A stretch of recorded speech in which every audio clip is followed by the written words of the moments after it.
Yesu Kristo ni wowe mugati umara inzara n'inyota, ngwino hembure roho yanjye kuko ifite inyota n'inzara. Uko impara yahagira ishaka amazi afutse, niko nanjye ngushakashaka kuko ngufitiye inyota, niko nanjye ngushakashaka kuko ngufitiye inyota.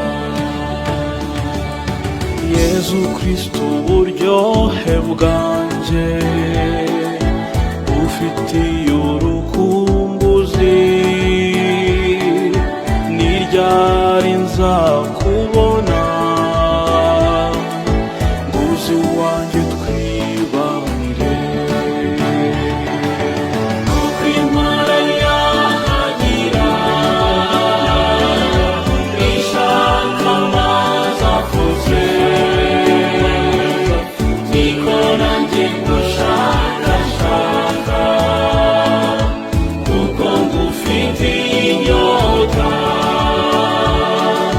niko nanjye ngushakashaka kuko ngufitiye inyota.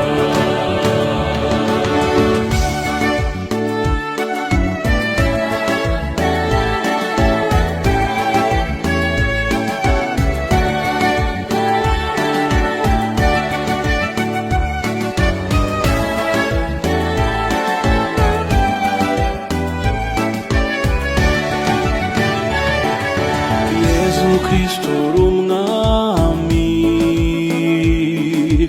umara inzara n'inyota, abafite inyota n'inzara ni wowe bazagana. Impara yahagira ishaka amazi afutse, niko nanjye ngushakashaka kuko ngufitiye inyota, niko nanjye ngushakashaka kuko ngufitiye inyota.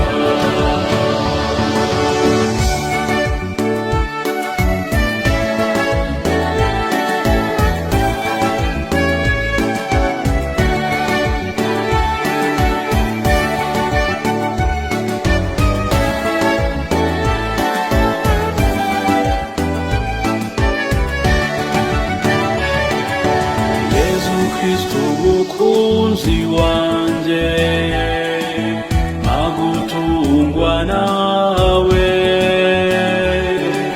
mbe muri wowe ube muri njye, maze umpe kutagushavuza. Impara yahagira